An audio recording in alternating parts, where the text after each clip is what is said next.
పెట్టారు వాడి వరకు ఏదో వాడి గురించి ఎందుకు వాడిని ఏదో హీరో చేస్తారు పెద్ద వాడు వేదవిలాగా మీరు సపోర్ట్ చేసుకుంటూ మాట్లాడారు కదా. అడుగు నేను సపోర్ట్ చేయలేదు ఎప్పుడు సపోర్ట్ చేశాడు నేను మొన్న వాడిని డిబేట్లు ఏమన్నాను వాడిని అసలు ఇదే అన్నాను వాడి రివ్యూలు చూసేవాడు ఎవడు కల్కికి విపరీతంగా రాశాడు కల్కిని చూసారా మరి సూపర్ హిట్ అయిందిగా వీడు కల్కి దరిద్రంగా రాశాడు వాడి వాడి వాడి బతుకెంత వాడి నాలెడ్జ్ ఎంత వాడి సంస్కారం ఎంత చదువు ఎంత వాడేదో వాడిని చూసి వాడి రివ్యూలు చదివి సినిమాకి వెళ్ళే పరిస్థితిలో ఏం లేరు జనాలు సినిమా బాగుంటే ఈ దేవరాకి ఎంతో చేశారు ట్రోలింగ్ చేశారు మరి ఆడలా పుష్ప 2కి ట్రోల్ చేశారు ఆడలా మరి ఏ ట్రోలింగ్ లేకపోయినా చిన్న సినిమాలు కంటెంట్ బాగుంటే చూస్తారు కోర్టు చూడలేదా మేజర్ చూడలేదా ఆహా ఆయ్ చూడలేదా 35 చూడలేదా కంట్రీ కమిటీ కుర్రాళ్ళు చూడలేదా సినిమాలు చూస్తూనే ఉన్నారు జనాలు బాగుంటే మీరు కంటెంట్ లేకుండా ఒక దౌర్భాగ్య కంటెంట్ తోటి మీరు ఏదో తీసేసి నేను కష్టపడ్డాను తీశాను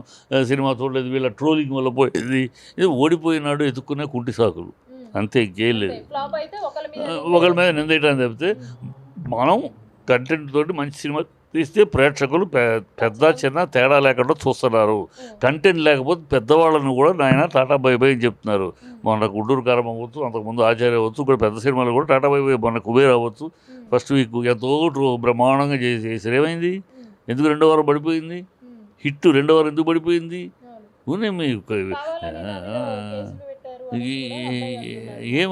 ఏమో కావాలని నోటి దోల కొద్దీ నువ్వు ఏదో రాస్తే నీకేం తెలుసు రాస్తావు ఏంది సినిమా అంటే ఏంటి సినిమా అంటే తెలుసా నీకు 24 క్రాఫ్ట్లో సినిమా ఏంటి ఎవడో సినిమా ఫ్లాప్ వాడిని తీయమన్న సినిమా ఇంతకుముందు ఇలాగ రివ్యూలు రాసిన వాళ్ళు వాడి సినిమా తీయమంటే పనికిరాని సినిమాలు తీశారు ఈ ఊనే సినిమా చచ్చిపోయినాడు గురించి ఎందుకు చెప్పటాలు కానీ చచ్చిపోయినాడు రివ్యూ రాసేవాడు చచ్చిపోయాడు ఒక సినిమా డైరెక్షన్ చేసి వస్తే తీశాడు ఒక సినిమా చూశారు ఫ్లాప్ 3 షోలు కూడా ఆడాల వీళ్ళు సినిమా ఊరినే మాట్లాడటానికి ఏముంది మాట్లాడడానికి నరం లేని నాలిక నోటికి అడిగి వాడు వ్యూస్ కోసం అని రాయటం దాని మీద వ్యూస్ వస్తాయి వ్యూస్ మీద వచ్చే ఎంగిల్ డబ్బు ఆ ఎంగిల్ సొమ్ము తినడానికి కక్కుర్తి పడే కుర్చీబరు పరాణితులు వీళ్ళంతా వీళ్ళు ఎవరండి వీళ్ళని సినిమా చూసేవాడు వాడు జేబు చూసుకుని సినిమా చూస్తున్నాడు రివ్యూని కాదు వాడి జేబు సినిమాకి వెళ్ళాలంటే వాడి భార్య వెళ్ళాలంటే 1000 రూపాయలు వాడు ఒక్కడే వెళ్ళాలంటే 500 ఇంకా ఫ్యామిలీ వెళ్ళాలంటే 2000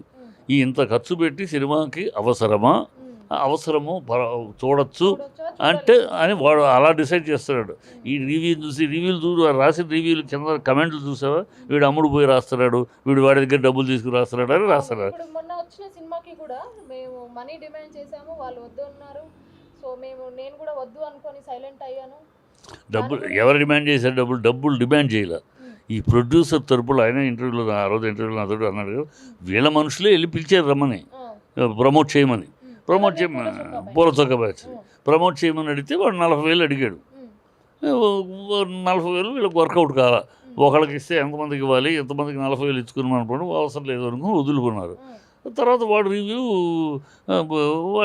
రిలీజ్ అయిన తర్వాత నీకు నాకు హక్కు లేదమ్మా ఎవడైనా ఏవైనా వాడి ఇష్టం డబ్బులు ఇచ్చి వాడు సినిమా చూస్తాడు వాడి ఇష్టం బాగుంది బాగలేదు వాడు నీకోసం నా కోసం చెప్పే కంట్రోల్ లేదు వాడు రిలీజ్కు ముందే వాడు కమెంట్ చేస్తే మొన్న హరిహర వీరమల్లు కోపడ్డాను వాడిని అతను ఎవడో రాసినవాడిని ఏం చూసేవాడు 2 ఫ్రేములు చూసి నువ్వు అదేదో ఒకళ్ళ కథ ఆ కథని కాపీ కొట్టారు ఏం తెలిసి చెప్తావు 2 షార్ట్లు చూసి కథలు చెప్పేది మేధావిగా నువ్వు పిచ్చి ఒకళ్ళు సినిమా చూడకుండా నోటికి వచ్చిన రాయకండి మీరు కోట్లు పెట్టి సినిమా తీస్తారని తిట్టా సినిమా రిలీజ్ అవ్వకముందు మాట్లాడితే తప్పు వాడు ఎవడైనా సన్నాసి బుద్ధి ఉండకూడదు రిలీజ్ అయినాక నీ చేతిలో పబ్లిక్ ప్రాపర్టీ ఒక్కసారి థియేటర్లో release that is a public వాడు రాసిన బట్టి ఎవడమ్మా సినిమా చూస్తున్నాడు అందుకని కల్కి బేబస్సగా రాశాడు వీడు దాన్ని బట్టి మరి సినిమా ఆడకూడదు కదా ఇది వాడు అన్వాంటెడ్ ఫెయిల్ వాటి గురించి ఎవడు వాడి రివ్యూలకి విలువ ఇచ్చి దాని ప్రకారం సినిమా చూద్దామనే ప్రేక్షకులు లేరమ్మా సినిమా ప్రేక్షకులు వాడు సినిమా ప్రేమికులు అలాంటి కాదు వాడేదో రాస్తూ ఉంటాడు ఆ రాసిన దానికి మీరు మీడియా ఊరినే వాడేదో పెద్ద పుడింగిలాగా వాడేదో గొప్ప మేధావిలాగా వాడు రాసేసాడు అయిపోద్ది అన్నట్టు అని వెంట్రుకు కూడా పరిచయం ఉండదబ్బా నేను అసలు కేర్ చేయనమ్మా వాళ్ళ ఒపీనియన్ ఇగ్నోర్ దోస్ ఇడియట్స్ అంటాను వాళ్ళని బట్టి నా ఆడియన్స్ కాదు అని నాకు బలీయమైన నమ్మకం రివ్యూలను చూసి ఈ ప్రేక్షకులు కాదు. వాడు మౌత్ టాక్ వింటాడు, జనరల్ టాక్ వింటాడు. ఆ, దాన్ని బట్టి వాడు 2,000 ఖర్చు పెట్టి వెళ్ళాలా, లేకపోతే ఓటీటీ కోసం వెయిట్ చేద్దామని చూస్తాడు. ఇవాళ పరిస్థితి సినిమాలకు ఉన్న ప్రాబ్లం ఈ కాదు. ఈ రివ్యూలు చెత్తనా కొడుకు వీళ్ళు రాసేదాని గురించి ఎవ్వడు సినిమా చూడు. Worst fellows, waste fellows. వాళ్ళ ఎంత వాళ్ళ కళానికి బలం లేదు, వాళ్ళ విశ్లేషణకి విలువ లేదు. So I don't care, I don't ignore them. వాళ్ళ గురించి అది పట్టించుకోను నేను. ఎందుకంటే సాక్ష్యాధారాలు ఉన్నాయి. వాళ్ళు ఎంతో రాసి వాళ్ళు రివర్స్ అయినాయి. ఒక్కటి కూడా వాళ్ళు రాశారు. కానీ మనం ఓడిపోయినాక ఏమనుకుంటామంటే దీనివల్ల పోయింది, లేకపోతే మన థియేటర్కి వచ్చేవారు జనాలు. ఎందుకు వస్తారు థియేటర్? అంత ఆడియన్సే వాళ్ళు వాళ్ళ గతంలో వచ్చేవారు. ఏది ఉన్నా సరే ఏదో ఒకటి చూద్దాం, ఎందుకంటే 200 అయిపోయేది. ఇవాళ రారు. 200 ఆటలు 500 అవుతుంది ఒక్కడు రావాలన్న సినిమాకి. వాడు 500 రోజంతా పనిచేస్తే కష్టపడితే వాడికి 700 రూపాయలు నెల రోజుకి. దాంట్లో 500 సినిమాకి ఎక్కడ ఖర్చు పెడతాడు? తనకు గ్యారంటీగా చాలా బాగుంది, మిస్ అయిపోతామన్న ఫీలింగ్ వస్తే చూస్తాడు. అందుకని హీరోల సినిమాలు కూడా పోతున్నాయి. ఎందుకు పోతున్నాయి? 3వ షోకి ఉండట్లేదు. ఎందుకు ఉండలేదంటే కంటెంట్ లేదు. కంటెంట్ ఉంటే సినిమా చూస్తారు. చిన్న థియేటర్ల ప్రాబ్లం, థియేటర్లో పర్సంటేజ్ సిస్టమ్, ఇవన్నీ సినిమాలకి బాధ. అవి చర్చించుకోవాలి. వాటికి వదిలేసి ఊరినే ఎవడో బూత్ సినిమా తీయడం, దానికి ఏదో వాడేదో రివ్యూ రాశాడట, దానివల్ల తీసింది బూత్ సినిమా. ఆ బూత్ సినిమాకి వాడు రివ్యూ రాస్తే ఏంటి, రాయకపోతే ఏంటి? రివ్యూ రాయటం వల్ల జనాలు టైటిల్లోనూ బూతే, ట్రైలర్లోనూ బూతే. ఇంకా దాన్ని మామూలు ఎందుకు చూస్తాడు? ఫ్యామిలీ ఎందుకు చూస్తారు? ఊరిని పిచ్చి వాగుళ్ళమ్మ. ఓడిపోయినవాడు ప్రతి చోట ఓడిపోయినవాడు ఓ కుట్టి సాకు ఎత్తుక్కుంటాడు. అద్దుట్లో అలాంటిదే ఇవ్వండి. నా పాయింట్ ఆఫ్ ఈ రివ్యూ రాసేవాళ్ళని వాడి స్థాయిని బట్టి ఆలోచించాలి. రివ్యూ రాసేవాడు ఒక సినిమా ఫీల్డ్లో అనుభవం ఉన్నవాడు, ఒక రచయిత లేదా ఒక సీనియర్ జర్నలిస్టు.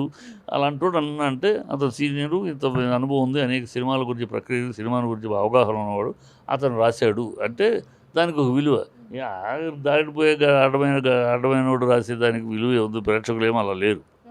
సార్, పైరసీ గురించి మాట్లాడితే సినిమా రిలీజ్ అయ్యి ఒక రోజు కాకుండానే పైరసీలోకి వచ్చేస్తుంది. దాని గురించి మీ ఒపీనియన్ ఏంటి? ఏం చేయగలమ్మా? టెక్నాలజీ లేదు. కూడా అమెరికాలో రిలీజ్ చేస్తున్నాం. ఫారెన్ బిజినెస్ ఉంది. ఇక్కడ ఫారెన్ బిజినెస్ని వదులుకోలేక ఫారెన్ బిజినెస్ ఇక్కడ మనకి రిలీజ్ అయ్యి ముందే అక్కడ రిలీజ్ అయిపోద్ది. వన్ డే బిఫోర్ రిలీజ్ అవుతుంది. సో మార్నింగ్ షో అక్కడ అవగానే ఇక్కడ టాక్ వచ్చేస్తుంది. ఇక్కడికి వచ్చేస్తే వీడియో పైరసీ వచ్చేస్తుంది. దాన్ని ఎట్లా కంట్రోల్ చేయాలి?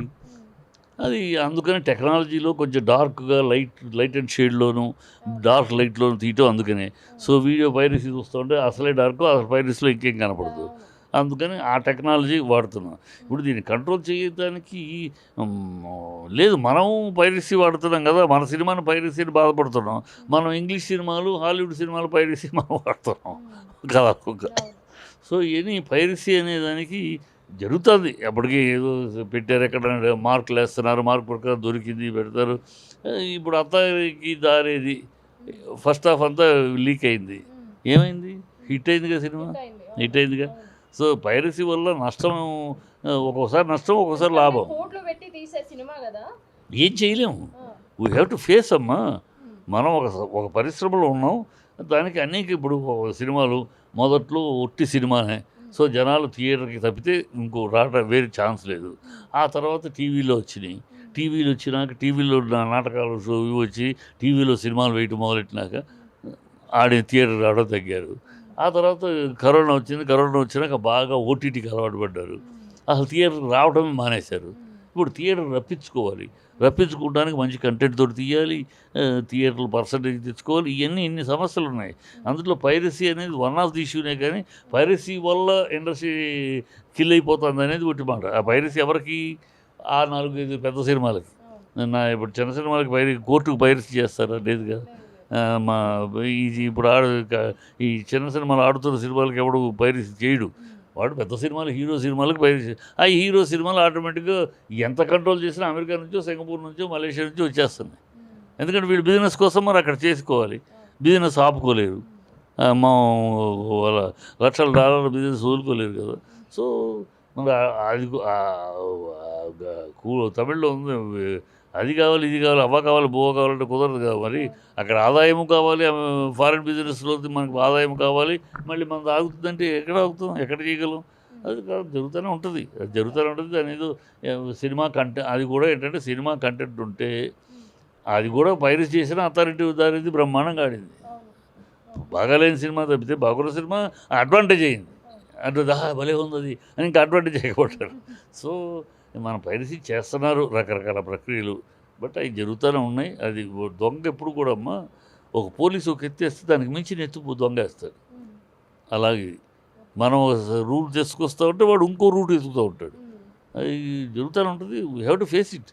ఇది ఈ పోరాటంలో ఈ యుద్ధం సినిమా ఇవాళ తీయటం అనేది ఒక యుద్ధమే. ఆ యుద్ధం లాంటిది గతంలో లాగా కాదు. ఇవాళ అంతా కోర్టుల మీదకి వెళ్ళిపోయినాయి. సో ప్రతిదీ ఒక యుద్ధ ప్రాతిక మీద మనం అన్ని జాగ్రత్తతోటి అన్నిటితో ఫేస్ చేయాల్సిందే.